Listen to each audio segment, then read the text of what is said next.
ಅವಾಗ ಹೇಳು, ಅದೆಲ್ಲ ಬೆಳಗ್ಗೆ ತಿಂದಿದ್ದು, ಇದು ಆಮೇಲೆ ಸಂಜೆ ತಿಂದಿದ್ದು ಅಂತ.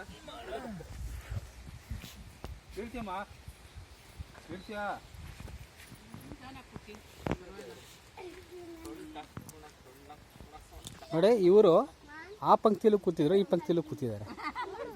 ಇವರು ತಲೆ ಮೇಲೆ ಕೈ ಇಟ್ಕೊಂಡ್ರೆ ಅವರು ಪಕ್ಕದಾಗ ಕೂತಿರೋರು. ಮುಗ್ಸಕ್ಕೆ ಹೆಲ್ಪ್ ಮಾಡಿ, ನಮ್ಮ ಕೈಲಿ ಆಗ್ತಿಲ್ಲ ಆಗ್ಲೇ ತಲೆ ಮೇಲೆ ಬಟ್ಟೆ